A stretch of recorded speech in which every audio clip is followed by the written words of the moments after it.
तो चलिए इस वीडियो में हम समझने वाले हैं क्लास 12 के चैप्टर 6 जो प्रोज से हैं द आर्टिस्ट। ओके, इसमें हम लोग समझेंगे लाइन बाय लाइन हिंदी को, एक एक वर्ड को हम समझेंगे। तो आपसे रिक्वेस्ट है कि इस वीडियो को पूरा देखिए, आपको सारे स्टोरी बहुत अच्छे से समझ में आने वाले हैं। यदि कहीं भी प्रॉब्लम हो तो आप कमेंट बॉक्स में ज़रूर बताएं, यदि अच्छा भी लगे तो आप ज़रूर बताएं कि मुझे ये वीडियो कैसा लगा। ठीक है, तो आइए विदाउट वेस्टिंग मोर टाइम हम लोग समझते हैं द आर्टिस्ट। सबसे पहले द आर्टिस्ट के राइटर जो हैं, द आर्टिस्ट के राइटर जो है वो सिग्गा नोए हैं। ठीक है ना, सिग्गा नोए हैं। ओके, चलिए इनके बारे में पहले हम समझते हैं। सबसे फर्स्ट ऑफ ऑल हम समझते हैं कि आर्टिस्ट का मतलब तो हम बहुत पहले से ही जानते हैं कि आर्टिस्ट का मतलब क्या होता है, कलाकार होता है। और इस चैप्टर में भी एक ऐसे कलाकार के बात होगा जो काफ़ी ही इंटरेस्टिंग स्टोरी होने वाला है। ठीक है, तो आइए समझते हैं सबसे पहले राइटर सिग्गा नोए के बारे में।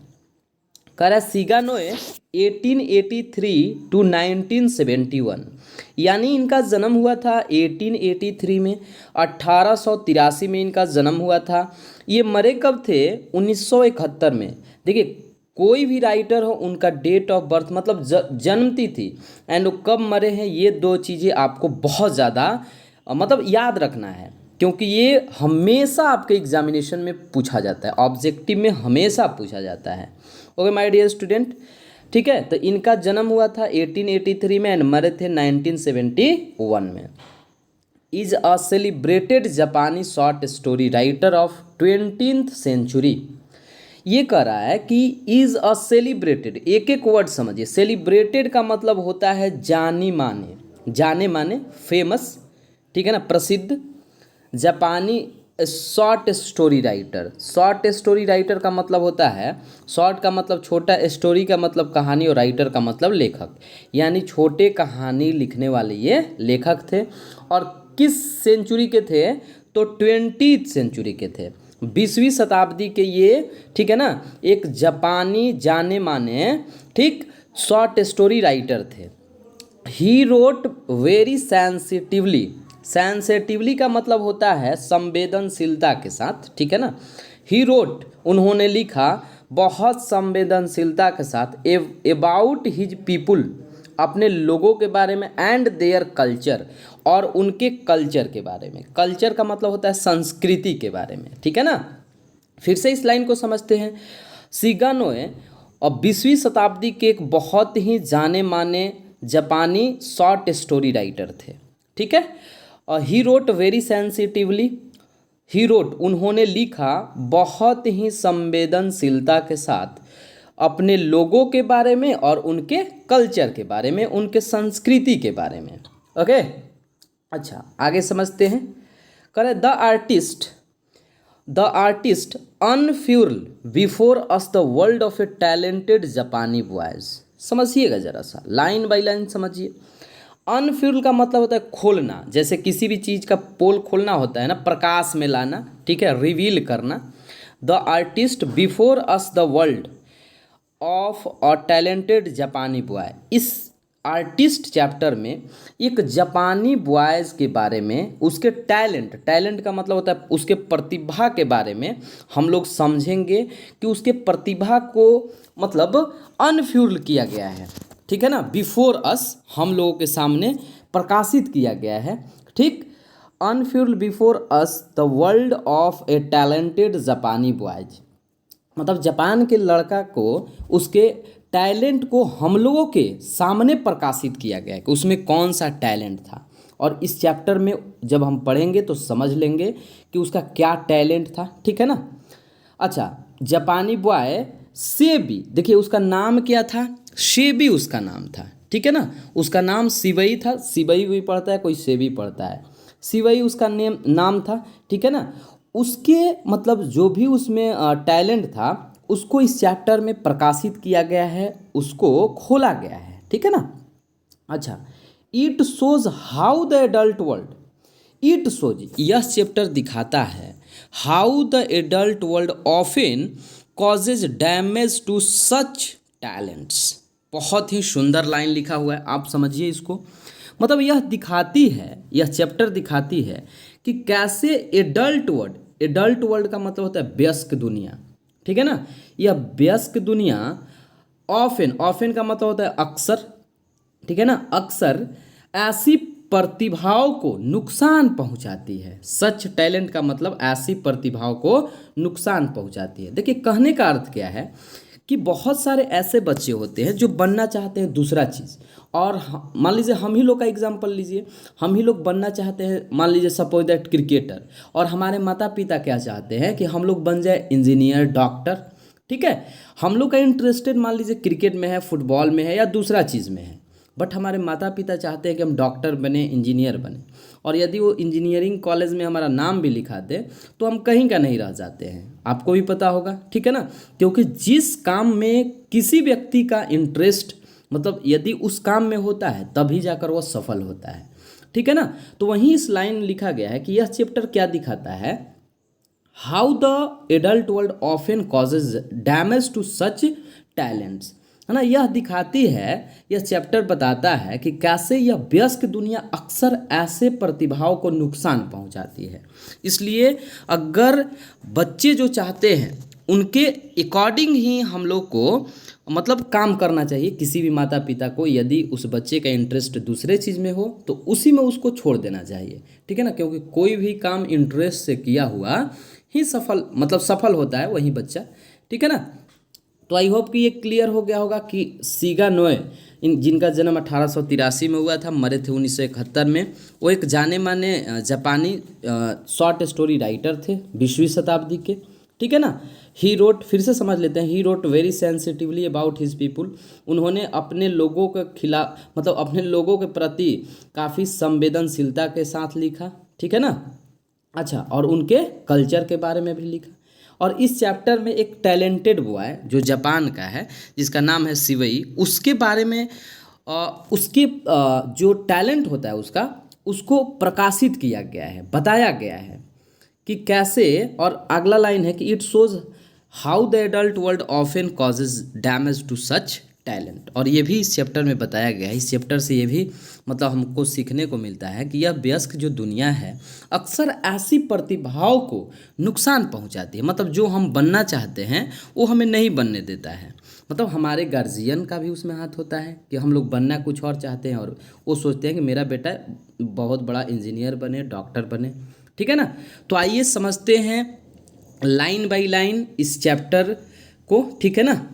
आइए समझते हैं द आर्टिस्ट। देखिए लाइन नंबर वन से समझते हैं। सेवी, देखिए सिवई पेरेंट्स न्यू, समझते हैं इस लाइन को अच्छे से। देखिए लाइन नंबर 1 में क्या कहा जा रहा है, कि सिवई parents knew that he often went out to buy himself gods का मतलब देखिए होता है लौकी, ठीक है। कद्दू भी हम लोग जिसको बोल सकते हैं, ठीक है ना। तो देखिए सेवई पेरेंट्स, सेवई लड़के का नाम है, पेरेंट्स न्यू दैट सिवई के माता पिता जानते थे, ठीक, क्या जानते थे, दैट कि he often went out to buy himself gourds, कि वह अक्सर लौकी खरीदने के लिए बाहर जाता है। क्या खरीदने के लिए, गॉड्स का मतलब होता है लौकी, कद्दू, जो भी आप समझिए, ठीक है ना। तो उनके माता पिता जानते थे कि वो हमेशा अक्सर लौकी खरीदने के लिए, कद्दू खरीदने के लिए बाहर जाता है। हिमसेल्फ सेवी के लिए लगाया गया, इम्फेसाइज करने के लिए, ठीक है ना। उसका आदत था, ठीक है, उसका आदत ये था कि वो कलेक्शन करता था गॉड्स का। जैसे किसी किसी का आदत होता है, उसका इंटरेस्ट था, ठीक है। जैसे सारे बच्चे खेलने में, कोई खेल में मन लगाते हैं, ठीक है, वैसे ही सेबी का इंटरेस्ट था क्या, कि वो गॉड्स को कलेक्ट करता था। आगे हम लोग सारे बातें समझेंगे, ठीक है ना। अच्छा, he got them for a few Sen, समझिएगा, बहुत ही इंटरेस्टिंग लाइन लिखा हुआ है। ही गॉट देम किसके लिए, गॉड्स के लिए, क्योंकि गॉड्स प्लूरल है। He got them for a few Sen देखिए क्या है, जैसे हम लोग रुपया यूज़ करते हैं ना, वैसे ही जापान का ये मुद्रा है सेन। जैसे हम लोग रुपये में खरीदते हैं वैसे ही वहाँ का सेन क्या है, मुद्रा है, ठीक है ना। ही गॉट देम, वह उसे पाता था, them for a few Sen कुछ सेन में, and soon had a sizeable collection. समझिएगा, कलेक्शन का मतलब होता है संग्रह। देखिए पूरे लाइन को जब तक हम नहीं समझते हैं ये बुक हम लोग को समझ में नहीं आता है। पहले एक सेंटेंस को, एक वर्ड को नहीं समझना रहता है, एक लाइन को समझिए। ये कहना चाहता है, समझिएगा, वह उन्हें कुछ सेन में लेता था, मतलब खरीदता था। ही गॉट देम, यहाँ लिखा हुआ है, ठीक है ना। अच्छा, और जल्द ही उसके पास एक बड़ा संग्रह हो गया। मतलब होता है ना, जुटाते जुटाते एक एक करके खरीद खरीद के वो बहुत ही बड़ा संग्रह कर लिया था। किसका? गॉड्स का। मतलब उसका आदत था कि लौका खरीद कर लाता था, उसमें उसका बहुत ज़्यादा इंटरेस्ट था, ठीक है ना। जुटाते जुटाते एक मतलब उसका संग्रह हो गया, बहुत सारे लौकी का ढेर हो गया, एक तरह से कह सकते हैं, ठीक है ना। वेन ही केम होम, जब भी वह घर आता, मतलब उसका हैबिट बता रहा है, he would first bore a neat hole in the top of the gourd and extract the seed. पहले वर्ड समझते हैं। एक्सट्रैक्ट का मतलब होता है निकालना, ठीक है, ठीक है। अच्छा, नीट का मतलब होता है एकदम नीट एंड क्लीन होता है ना, साफ सुथरा। होल का मतलब होता है छिद्र, ठीक। और टॉप का मतलब होता है ऊपरी भाग, और गॉड का मतलब तो हमने बता ही दिया, लौकी। देखिए उसका क्या आदत था, व्हेन ही केम होम, जब वह घर आता था, he would first bore a neat whole.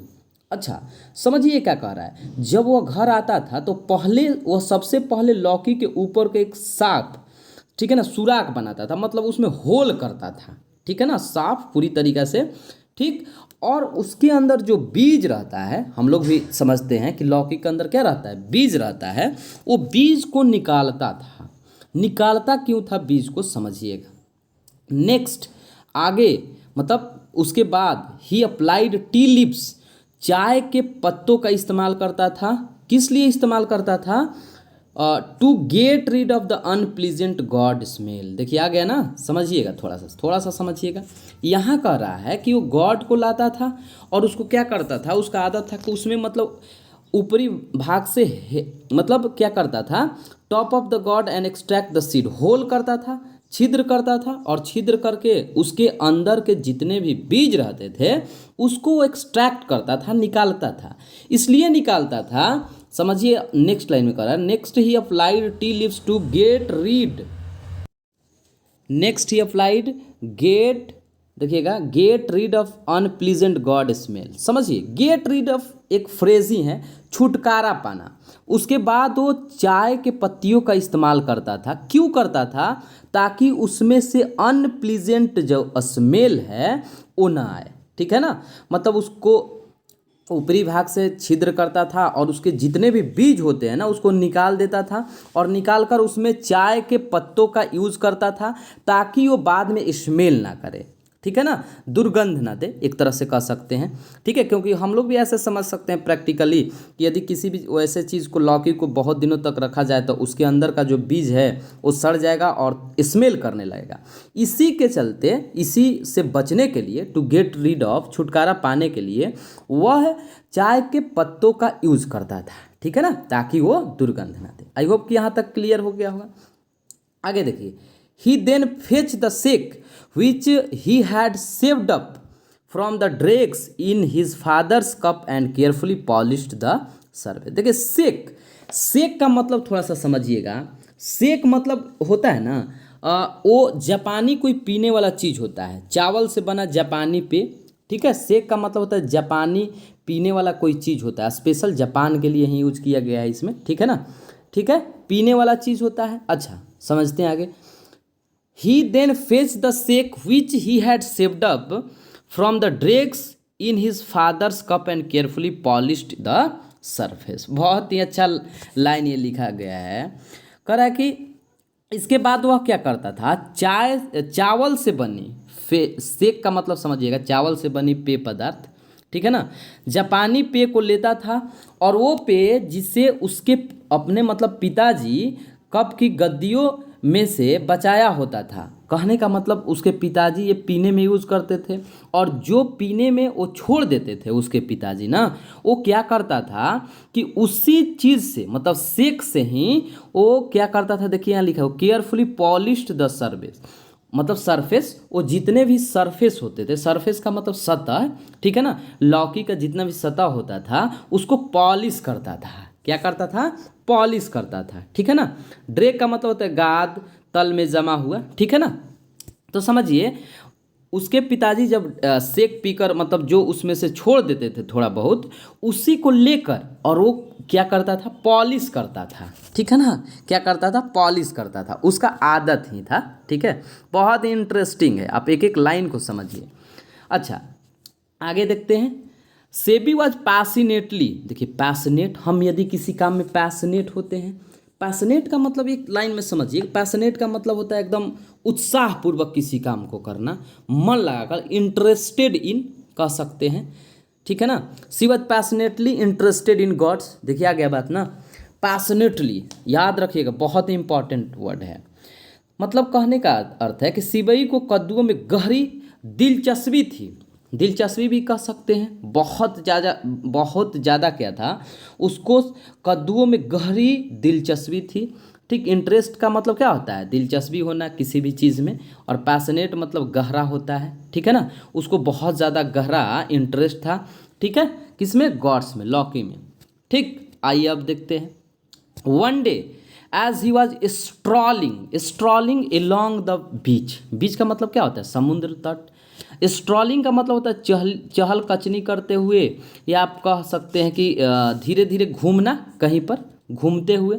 One day as he was strolling along the beach, एक दिन क्या हुआ कि वो समुद्र तट के किनारे स्ट्रॉलिंग कर रहा था, चहल कचनी कर रहा था, मतलब घूम रहा होगा, ठीक है ना।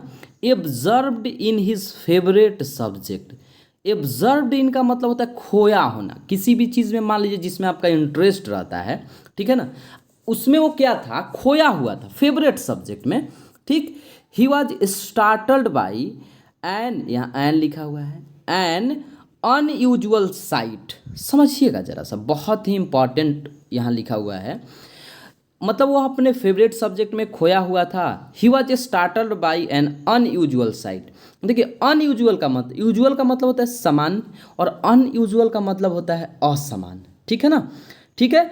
उसको असमान एक क्या दिखा, साइट दिखा, साइट का मतलब क्या होता है, दृश्य दिखा, ठीक है ना, क्या दिखा, दृश्य दिखा, ओके। स्टार्टल्ड समझ रहे हैं ना, he was startled by an unusual sight, he caught a glimpse of the bald, देखिए बाल्ड का मतलब होता है ना हेयरलेस, ठीक है, जिसको टकला, गंजा जो भी कहिए, ठीक है ना। अच्छा जी, उसको क्या दिखा, he caught a glimpse of the bald elongated head of an old man haring out of one of he huts by the beach, समझिएगा यहाँ से, ही कॉट अ ग्लिम्प, ग्लिम्प का मतलब होता है झलक, उसने एक झलक, उसका जो झलक गया, उसका जो नज़र गया, एक तरह से कह सकते हैं, वो एक वास्तव में क्या था, बाल्ड था, ठीक है ना। और बाल्ड का मतलब क्या होता है, हमने पहले ही बताया, हेयरलेस पर्सन, ठीक। मतलब एक हेयरलेस कहने का मतलब गंजा, टकला आप कह सकते हैं, एक ऐसे पर्सन की तरफ गया जो क्या था, गंजा था। Elongated head of an old man haring out of one of the Hutch by the beach, समझिएगा, जो झाड़ियों के अंदर क्या कर रहा था, समझिए, उस गंजे पर जब उसकी झलक गई तो समुद्र तट से लगे एक झोपड़े से एक बूढ़े व्यक्ति का सिर बाहर निकला, देखिए यहाँ लिखा हुआ है इलोंगेटेड हेड, मतलब उसका हेड क्या हुआ था, इलोंगेट हुआ था, बाहर निकला हुआ था, ठीक है ना। Of an old man herring out of one of the huts का मतलब क्या होता है, झाड़ी, ऑफ द बीच, और बीच का मतलब क्या होता है, समुद्र तट। मतलब देखिए क्या हुआ कि जब वो कोई बूढ़ा व्यक्ति स्नान कर रहा था तो उसके जो सिर था, मतलब कैसा सिर, बाल्ड हेड क्या निकला हुआ था जैसे पानी में, ठीक है। अच्छा, जब इसका झलक गया उस पर झाड़ियों के बीच में, तो इसने क्या सोचा, व्हाट ए स्प्लेंडिड गॉड, कितना शानदार गॉड है, क्योंकि देखिए ये खोया हुआ था, इसको मतलब जहाँ ये देखता था उसको गॉड ही दिखाई देता था, लौकी ही दिखाई देता था, कद्दू ही दिखाई देता था, थॉट से भी, ठीक है। सेबी ने क्या सोचा कि कितना शानदार गॉड है, था एक्चुअल में उस बुढ़े का सिर, बट इसने क्या समझा कि कितना सुंदर, कितना स्प्लेंडिड गॉड है, ठीक है, थॉट से भी, ओके, यहाँ तक आई होप कि क्लियर हो गया होगा। एक बार फिर से समझ लीजिए। He caught a glimpse of the bald elongated head of an old man haring out of one of the huts by the beach. कहने का अर्थ है कि मतलब एक बूढ़े व्यक्ति उसमें स्नान कर रहे थे, जिनका सर क्या था, एकदम गंजा था। गंजा कहने का मतलब हेयरलेस, ठीक है ना। और समुद्र तट से लगे एक झोपड़ी से उनका सिर दिखाई दे रहा था। तो जब वैसा सिर दिखाई दिया तो वो भी कैसा होता है, गोलाकार होता है, और जो गॉड भी होता है उसी टाइप का होता है। तो सेबी ने क्या सोचा कि ये भी एक क्या है, कितना शानदार गॉड है, मतलब कितना सुंदर लॉकी है। अच्छा, द ओल्ड मैन डिसअपियर्ड। लीजिए, ओल्ड मैन क्या हो गया, थोड़ी देर बाद जैसे उसका दूसरा बार नज़र पड़ा, ओल्ड मैन क्या हो गया, डिसअपियर्ड। डिसअपियर्ड का मतलब होता है मतलब गायब हो जाना, क्योंकि जैसे उसने सिर डुबाया होगा पानी में, ठीक, उसके बाद क्या हो गया, मतलब गायब हो गया। अच्छा, आगे देखिए, फ्रॉम साइट, किनारे से, दृश्य से उसका सिर क्या हो गया, गायब हो गया। Okay, from site waging his world pine पीट। समझिए यहाँ कितना अच्छा वर्ड लिखा हुआ है, ठीक है। मतलब उसने सोचा कि पल फिर से समझिए, उसने सोचा कि कितना सुंदर हेड है, ठीक है, कितना सुंदर लॉकी है, सेबी ने सोचा। लेकिन जैसे ही थोड़ी देर बाद बूढ़े आदमी अपने गंजे हेड को सहलाते हुए अंदर पानी में डूब गया होगा, ठीक। तो फिर जब सेबी का नज़र पड़ा, फ्रॉम साइट, साइट का मतलब क्या होता है, जब दृश्य पड़ा, वैगिंग हिज बाल्ड पाइन पीट, ठीक है। तो क्या हुआ, मतलब नज़रों से वो दूर हो गया, ठीक है, वो नज़रों से क्या हो गया, दूर हो गया, बाल्ड पाइन पीट, ठीक है ना। आई होप कि यहाँ तक क्लियर हो गया होगा। अच्छा, द ओल्ड मैन डिसअपियर्ड हो गया। Only then did Seibei realise his mistake. तब जाकर सेबी को अपना जो मिस्टेक है वो रियलाइज हुआ, महसूस हुआ। And he stood there laughing loudly to himself, ठीक है ना। और वो इस मिस्टेक पर, अपने मिस्टेक पर हंसने लगा। मान लीजिए आप ही कहीं जा रहे हैं और सोचिएगा, मान लीजिए कोई भी चीज़ ऐसा जो वास्तव में नहीं है और आपको लगे अरे अरे यही चीज़ है, बट जब फाइनली आपको पता चले कि ओह मेरा सोचना क्या था, गलत था। तो वैसे ही इसने जब सोचा कि है हमारा गॉड, लेकिन था क्या, वो किसी बूढ़े व्यक्ति का सिर था, ठीक है ना, ठीक है। तो ये अपने मिस्टेक पर क्या करने लगा, हंसने लगा, ठीक है। Stood there laughing loudly to himself, पूरा जोर जोर से हंसने लगा। He laughed all the way home, मतलब पूरी रास्ते ये हंसते हुए घर आया, ठीक है ना। क्या किया, पूरे रास्ते हंसते हुए घर आया, क्योंकि इसको बाद में महसूस हुआ कि हमने गलत सोचा था, ठीक है। सोचा था क्या कि होगा गॉड, और था क्या, वो किसी बूढ़े व्यक्ति का गंजा सिर था। आई होप कि यहाँ तक क्लियर हुआ, कोई प्रॉब्लम नहीं होना चाहिए, ठीक है ना। चलिए थर्ड लाइन समझते हैं। Whenever he passed a grocery, a curio shop, a confectioners, ठीक है, और in fact any place that sold gourds, he stood for minute on end, his eyes glued to the window, appraising, ठीक है, appraising the precious fruit. मतलब ये इतना उसमें लीन था कि कहीं से भी जब ये गुजरता था ना, तो उसको बस लौकी ही लौकी दिखाई देती थी, ठीक है। चलिए समझते हैं। मतलब कहने का मतलब है कि when ever he past A grocery, ठीक है, ग्रॉसरी का मतलब होता है किराना, ठीक है ना, किराना दुकान। मतलब जब भी वह किसी किराने दुकान से क्या करता था, पास होता था, ठीक है ना। अच्छा, एक क्यूरियो शॉप, कलाकृति, क्यूरियो शॉप का मतलब क्या होता है, कलाकृति, या confectioners, in fact any places, confectioner का मतलब होता है हलवाई वगैरह का जो होता है दुकान, या in fact any places that sold God, या वास्तव में लौकी बेचे जाने वाली किसी भी जगह से जो गुजरता था, ठीक है ना। अच्छा, that sold gourds, he stood for an minute, ठीक है ना। वो क्या करता था, वह कुछ मिनटों के लिए एक किनारे पर खड़ा हो जाता। मान लीजिए कहीं से भी वो जाता था ना, तो अगर उसको ये चीज़ दिख जाता जहाँ ये बिका हुआ कि यहाँ बिक रहा है गॉड, तो उस वहाँ 1 मिनट रुक जाता था। मतलब मिनट क्या, घंटों भर रुकता होगा, क्योंकि वो उसका फेवरेट था। किसी जगह पर वो खड़ा हो जाता था, उसी जगह पर ही स्टूड लिखा हुआ है, फॉर मिनट ऑन एंड, ठीक है ना। His eye glued to the window appraising the precious fruit. समझिएगा, यहाँ कहने का मतलब है ये खड़ा हो जाता था।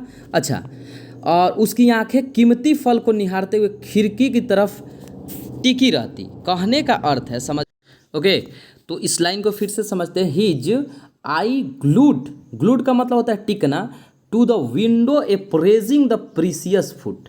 देखिए अप्रेजिंग का मतलब क्या होता है, अप्रेजिंग का मतलब प्रशंसा में भी आप कह सकते हैं। मतलब इतना ये दीवाना था ना कि कहीं पर भी ये देखता तो इस प्रीसियस, प्रीसियस का मतलब होता है मूल्यवान फल के अप्रेजिंग में उसका जो आँख है वो एकदम टीका का टीका रह जाता था, मतलब उसको निहारते रहता था। ठीक है ना, मतलब एक तरह से कहिए दीवाना था, बहुत ही इंटरेस्टेड था। ये जब कभी भी किसी भी दुकान से, मान लीजिए कि दुकान से ये क्या करता था, कह सकते हैं कि दुकान से ये गुजरता था, मान लीजिए वहीं गुजरता था, तो इसको मतलब सिर्फ और सिर्फ गॉड्स कहीं भी दिखाई दे तो गॉड्स को क्या करता था, बहुत निहारता था खड़ा होकर, और क्या करता था, हिज आइड ग्लूड टू, ठीक है ना, टिका रहता था, to the window appraising the precious fruit. ठीक है ना, प्रीसियस का मतलब होता है मूल्यवान फल पर। इसके लिए चूंकि मूल्यवान था, काफ़ी दीवाना था गॉड्स कलेक्ट करने का। नेक्स्ट लाइन समझिए, कह रहा है कि सेवी was 12 years old and still at primary school. देखिए सेवी आपसे पूछ सकता है कितने साल का था, तो 12 ईयर ओल्ड का था, 12 साल इसका उम्र था, और अभी भी ये प्राइमरी स्कूल में पढ़ता था। आप इससे अंदाज़ा लगा सकते हैं कि इसका पढ़ाई में कितना मन लगता था। ठीक है ना, 12 वर्ष का था ये, और अभी भी ये क्या था, प्राइमरी स्कूल में था। आफ्टर क्लास मतलब क्लास के बाद, सबसे पहला क्वेश्चन कि सेवी कितने साल का था, तो 12 साल का था, और अभी भी वो किस में था, प्राइमरी स्कूल में था।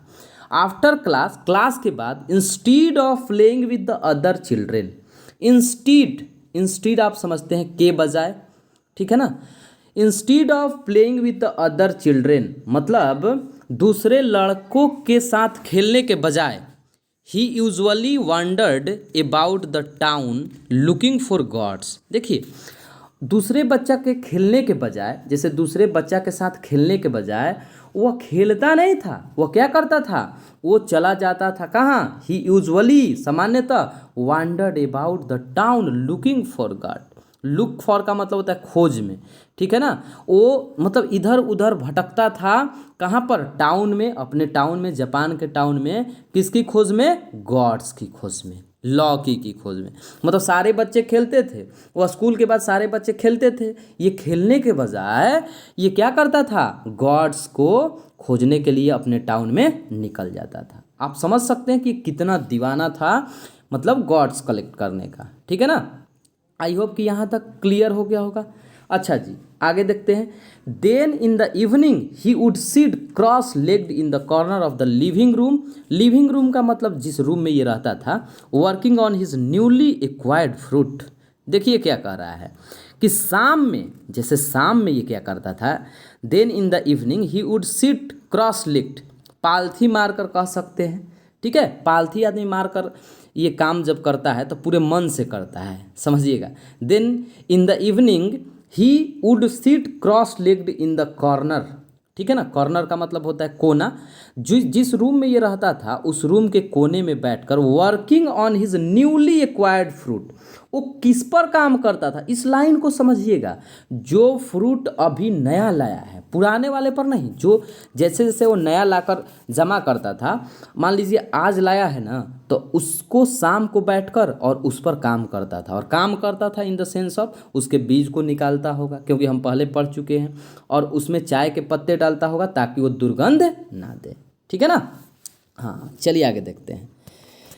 आगे कह रहा है when he had finished treating it. Treat का मतलब समझते हैं इलाज होता है, और ये इलाज का ही बात कर रहा है। व्हेन ही हैड फिनिश्ड, जब उसका समाप्त हो जाता था, मतलब इतना करना जब समाप्त कर लेता था, ठीक है, उस कार्य को समाप्त कर लेता था, he poured in a little shake inserted a cork stopper which he had fashioned himself. समझिए कितना अच्छा लाइन लिखा हुआ है, थोड़ा सा इस पर ध्यान दीजिए, इसको समझते हैं फिर से। कह रहा है कि he poured in a little shake inserted a cork stopper which he had fashioned himself. Fashioned himself का मतलब अपने से उसको एक तरह से फैशन बना लिया था कि इस काम को कैसे करना है, ठीक है ना। रैप्ड इट, रैप्ड का मतलब होता है लपेटना, in a towel, put this in a tin specially kept for the purpose and finally place the whole thing in charcoal footwear. समझिएगा यहाँ से क्या कर रहा है, when he had finish treating it, treat मतलब इसके मतलब न्यू जो भी लॉकल आता था इसके ट्रिएट करने के बाद ही पोर्ड इन ए लिटिल सेक, सेक हम बताए हैं आपको, ठीक है। उस क्या करता था, ही पोर्ड, पोर्ड का मतलब क्या होता है, पोर्ड का मतलब समझिएगा, पोर का मतलब होता है डालना, ठीक है ना। मतलब उसको क्या करता था, ट्रीट करने के बाद उस सेक को उसमें क्या कर देता था, पोर कर देता था, डाल देता था, ठीक है ना। पेय पदार्थ हम बताए हैं, ठीक है ना। अच्छा, इंसर्टेड ए कॉर्क स्टॉपर, अच्छा कॉर्क स्टॉपर को क्या करता था, इंसर्ट करता था, अंदर डालता था। Which he had fashioned himself, ये उसका अपना फैशन था कि ताकि रखेंगे तो ये ज़्यादा देर तक मतलब ये रहेगा, टिकेगा, ये मतलब दुर्गंध नहीं देगा एक तरह से कहिए। अच्छा, उसके बाद क्या करता था, रैप्ड इट इन टावेल, उसको टावेल का मतलब होता है तौलियों में लपेटता था। Put this in a tin specially, और उसको टीन में क्या करता था, रखता था, ठीक है ना। यहाँ तक समझ में आया, ठीक। Kept for the purpose and finally place the whole thing in the charcoal foot warmer. Charcoal का मतलब होता है क्या, चारकोल का मतलब होता है लकड़ी, ठीक है ना, लकड़ी का कोयला, ठीक। फुट वार्मर, ठीक है। अच्छा जी, तो वो क्या करता, फुट वार्मर का मतलब पैर गरम करने वाला, पैर गरम करने वाला पर वो क्या करता था, उसको प्लेस कर देता था, रखता था। Whole thing in the charcoal foot warmer, ठीक, मतलब उसको रख देता था कि ये खराब नहीं होगा, ठीक है ना। गरम गरम करके उसको क्या करता था, रखता था फुट वार्मर पर। समझिए, यहाँ से समझिएगा कि उसका काम क्या था, he poured in a little सेक, ठीक है। इंस्टीड ए कॉर्क स्टॉर्नर, उसको इंसर्ट करता था, अंदर डालता था कॉर्क स्टॉपर पर। विच ही हैड फैशनड हिमसेल्फ, उसने ये फैशन खुद बनाया था। उसके बाद क्या करता था, उसको तौलियों में लपेटता था, ठीक है। उसके बाद put this in a tin specially, उसको टीन में पुट करता था, रखता था। विच ही हैड अच्छा kept for the purpose and finally place the whole thing, मान लीजिए एक टीन में रख दिया, उस होल थिंग को क्या करता था, चारकोल मतलब लकड़ी के कोयले पर गर्म करता था। तब कहाँ जाता था, then he went to bed. समझ लीजिए, इतना काम करने के बाद वो बेड पर जाता था, ठीक है ना, इतना उसका इंटरेस्ट था। आइए लाइन नंबर 5 हम समझते हैं। आई होप कि यहाँ तक क्लियर हो रहा होगा। एक एक लाइन को समझिए, पूरे सेंटेंस को समझिए। As soon as he woke the next morning, वो वेकअप होता है मतलब जगना, ठीक है ना। मतलब उसका काम क्या था कि जैसे ही एज सुन है, जैसे ही वो अगले सुबह जगता, ठीक है, he would open the tin and examine the goat, वो टीन को क्या करता था, खोलता था, ठीक है ना। उस टीन, वह टीन जिसमें वो जमा करके रखता था, he would open the tin and examine the God, और गॉड को क्या करता था, एग्जामिन करता था, परीक्षण करता था कि कहीं खराब तो नहीं हुआ है, ठीक है। अच्छा जी, the skin would be thoroughly damp from the overnight treatment. समझिए, द स्किन, स्किन का मतलब ऐसे चमड़ा होता है, would be thoroughly damp from the overnight treatment, मतलब ओवरनाइट का मतलब पूरी रात जो ट्रीटमेंट उसका हुआ है, थ्रूली पूरी तरीका से, ठीक है ना, ठीक है। तो फिर से इस लाइन को समझते हैं। The skin would be thoroughly damp, damp का मतलब होता है भीगा होना, थोड़ा नमी आ जाना, चूंकि वो रात भर इस ट्रीटमेंट को करता था, इससे क्या हो जाता था कि उसमें नमी आ जाता था, गॉड में क्या हो जाता था, नमी आ जाता था। From the overnight treatment, treatment का मतलब वही इलाज, उपचार, ठीक है ना, इसके कारण उसमें क्या आ जाता था, थोड़ा बहुत नमी आ जाता था। सेबी वुड गेज एडरोंगली, ठीक है ना, हिज ट्रेजर, ट्रेजर का मतलब होता है खजाना, क्योंकि उसके लिए यही खजाना था, खजाने से कम बिल्कुल नहीं था, उसके लिए यही खजाना था। सेबी वुड गेज एडोरिंगली, एडोर का मतलब होता है प्रशंसा पूर्वक किसी को देखना, और गेज का मतलब निहारना, उस खजाने को निहारता था। Before trying a string, string का मतलब क्या होता है, किसी धागे में लपेटना, round the middle and hanging it in the sun to dry. समझिएगा इस लाइन को, बहुत ही इंपॉर्टेंट। कहने का मतलब कि कह रहा है ये लाइन, फिर से समझते हैं, ठीक। यहाँ से Sebi would gaze adoringly at his treasure, मतलब सेबी क्या करता था, उसको बहुत ही प्रशंसापूर्वक निहारता था जब रात भर ट्रीटमेंट के बाद। Gaze adoringly at his treasure, treasure का मतलब अपने खजाने को, before trying a string round the middle and hanging it in the sun dry, मतलब बीच में एक धागे के क्या करता था, बांधता था, ठीक है ना। उसको लटकाने से पहले सीबी अपने खजाने को प्यार से निहारता था, एडोरिंगली, ठीक है ना।